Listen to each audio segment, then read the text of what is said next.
ये वीडियो आपके लिए लाख दुखों की एक दवा साबित हो सकती है। क्लास 11 12th में बच्चे ने कॉमर्स ले रखी है, किसी के पास मैथ्स है तो कोई नॉन मैथ्स वाला है। बच्चा इस बात को लेकर परेशान है कि मेरे पास कौन कौन से करियर ऑप्शंस अवेलेबल है और मुझे अपनी जिंदगी में आगे बढ़ने के लिए, पैसा कमाने के लिए, रेपुटेशन कमाने के लिए, पावर हासिल करने के लिए, अपने टैलेंट और इंटरेस्ट को सेटिस्फाई करने के लिए कौन से करियर को चूज करने की जरूरत है। तो आपके लिए मैं बहुत सारे करियर ऑप्शंस आपको बताने वाला हूं, तो इस वीडियो को बिल्कुल एंड तक देखना दोस्तों, ताकि आपसे कुछ मिस ना हो जाए और आप अपने करियर को एक सही डायरेक्शन में ले जा पाओ। तो नंबर 1 बात करते हैं। अगर आपको अकाउंटेंसी नाम का सब्जेक्ट बहुत पसंद है, आपको फाइनेंस बहुत पसंद है, आप टैक्सेशन में इन्वॉल्व होना चाहते हो, तो आपके लिए सीए सीएफए जैसे कोर्स बने हुए हैं, आप ये कर सकते हो। अब सीए कोर्स की इंडिया के अंदर मान्यता ज्यादा है, तो सीए, क्योंकि इंडिया की जितनी भी कॉर्पोरेशंस हैं उन सबकी फाइनेंशियल स्टेटमेंट को अप्रूव करने के लिए, साइन करने के लिए सीए बना है, तो सीए के अलावा कोई नहीं कर सकता, तो सीएफए की जरूरत वहां नहीं होती। सीएफए ज्यादा वाइडली वर्ल्ड में एक्सेप्टेड है, लेकिन इंडिया के लिए सीए ही बेस्ट है। तो इसलिए सीए बनने के बाद आप अपनी फर्म भी खोल सकते हो, आप फाइनेंशियल कंसल्टेंट भी बन सकते हो, आप इन्वेस्टमेंट बैंकर भी बन सकते हो, फर्म के अंदर जॉब भी कर सकते हो, बहुत सारे आपके पास करियर ऑप्शंस हो जाते हैं। 11 12th में आपके पास मैथ्स नहीं थी तो भी आप सीए बन सकते हो, कोई प्रॉब्लम नहीं आती। लेकिन दोस्तों सीएफए नाम का करियर आपके कॉलेज के सेकेंड ईयर के बाद स्टार्ट होता है, 12th के बाद स्टार्ट नहीं होता। इसके अंदर मैथ्स की आपको धाकड़ लेवल की नॉलेज चाहिए चाहिए। अब बात करते हैं, अगर आपको इस बात में इंटरेस्ट है कि कोई प्रोडक्ट कितने रुपए में प्रोड्यूस हुआ है, यानी किसी भी प्रोडक्ट की कॉस्ट क्या है। फॉर एग्जांपल मेरे हाथ में घड़ी है, तो ये घड़ी कितने की बनी है, ठीक है। अब इसकी डिटेल में जाना चाहते हो, कंपनी को एडवाइस करना चाहते हो कि इसकी कॉस्टिंग का स्ट्रक्चर हम चेंज कर सकते हैं, तो आपके लिए बना है CMA course, right, cost and management accountant. इसके लिए आप कंपनी की कॉस्टिंग, आउटपुट, इससे रिलेटेड काम करते हो, फैक्ट्री में प्रोडक्शन के बारे में तुम बहुत कुछ यहां पर जानते हो और फिर कंपनी को सलाह भी देते हो इस कोर्स को करने के बाद।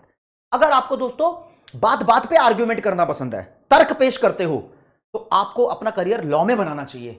अब लॉ में तो बहुत बड़ी फील्ड है, लॉ में क्रिमिनल लॉ भी है, कॉर्पोरेट लॉ भी है। अगर आपको थ्योरी पसंद है, कॉर्पोरेट लॉ पसंद है, तो go for company secretary, CS का कोर्स कर लो, आपके लिए बहुत बेहतरीन है। जो काम सीए कर सकता है वो सीएस नहीं, जो काम सीएस कर सकता है वो फिर कोई और नहीं कर सकता। कंपनी को जोड़ना हो, कंपनी को अलग होना हो, एक्विजिशन हो, मर्जर हो, सीएस के बहुत काम होते हैं यहां पर।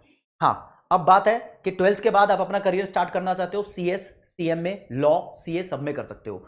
लॉ में बोलते हैं यार, नेशनल लॉ यूनिवर्सिटीज हैं जिनका बहुत फेम है, इनमें अगर आपको एडमिशन लेना हो तो क्लैट नाम का एग्जामिनेशन देना पड़ता है, नवंबर दिसंबर के महीने में होता है, तो वो पास करके आप नेशनल लॉ यूनिवर्सिटीज में एडमिशन ले सकते हो। और बाकी बहुत सारी यूनिवर्सिटीज हैं जो अपना एक सेपरेट स्पेशल एंट्रेंस टेस्ट लेती है, उसके थ्रू लॉ में एडमिशन देती है। और काफी सारी यूनिवर्सिटी सीयूईटी के एग्जामिनेशन को भी फॉलो करती है, उसके बेसिस पर आपको लॉ में एडमिशन दे देती है, ठीक है।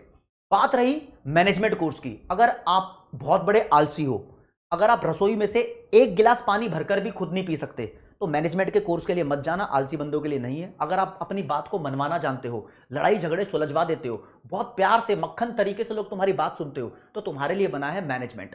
मैनेजमेंट में घुसने के बहुत तरीके हैं दोस्तों। तरीका नंबर 1, एक नेशनल कोर्स है एमबीए।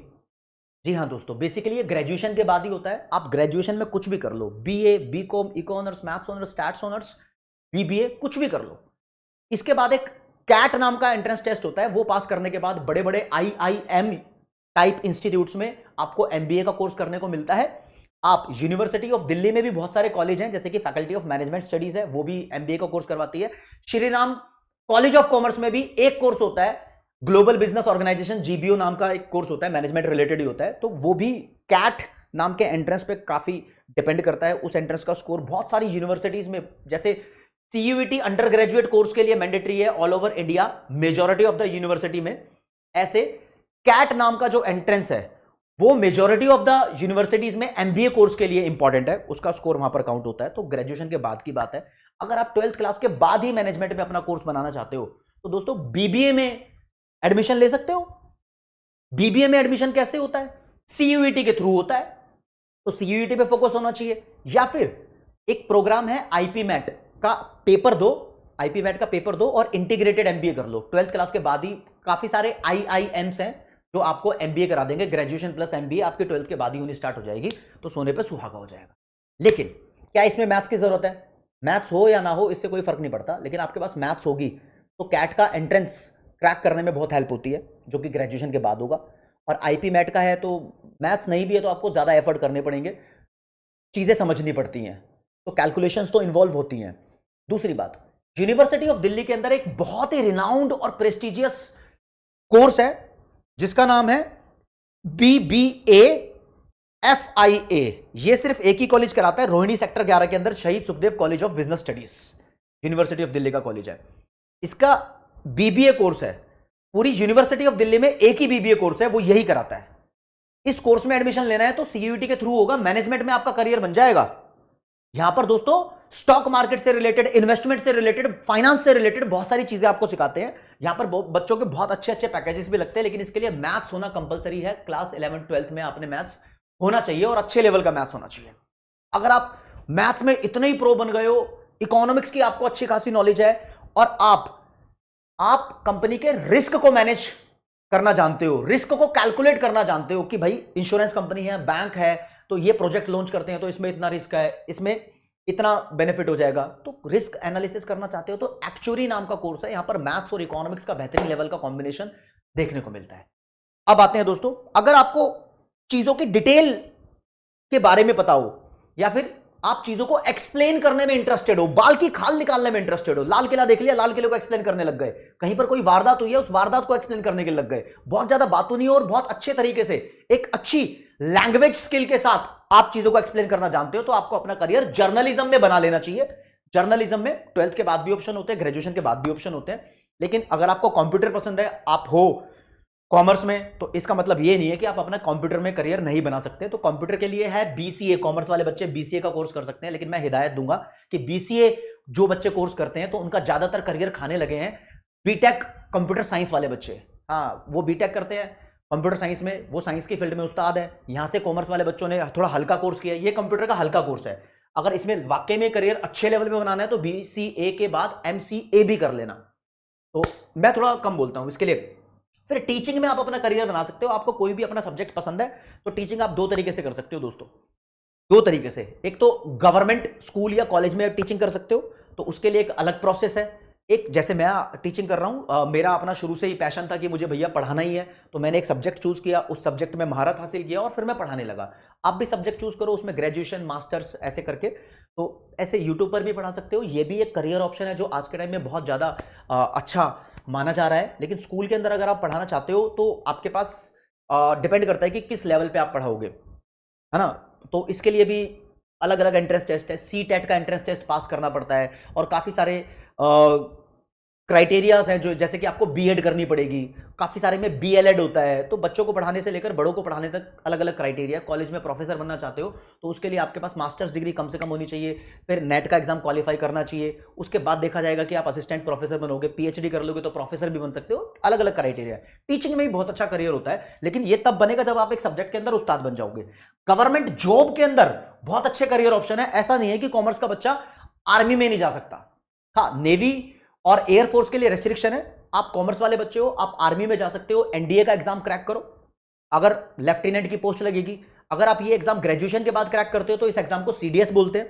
तो NDA भी एक बहुत अच्छा करियर ऑप्शन है, देश की सेवा में समर्पित भी, और पैसे दौलत शौहरत की कोई कमी नहीं रहती यहाँ पर, बहुत बढ़िया करियर ऑप्शन है। तो गवर्नमेंट जॉब, वैसे तो आपको बताऊं कि क्लर्क लेवल की गवर्नमेंट जॉब 12th के बाद ही चालू हो जाती है।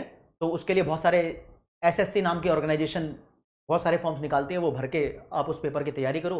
क्लर्क लेवल की जॉब हो सकती है, लेकिन मैं चाहूंगा कि अगर आप थोड़े बड़े लेवल पे जाना चाहते हो, असिस्टेंट लेवल पे जाना चाहते हो, तो SSC का एग्जाम ग्रेजुएशन के बाद देते हैं बच्चे, उसको CGL बोलते हैं, कॉमन ग्रेजुएट लेवल एग्जामिनेशन। तो बड़े बड़े डिपार्टमेंट्स में असिस्टेंट लेवल पे पहुंच सकते हो। असिस्टेंट एक बहुत अच्छी रेपुटेड पोस्ट होती है दोस्तों। तो SSC का एग्जाम दे दो ग्रेजुएशन क्लियर करके। कौन सी ग्रेजुएशन?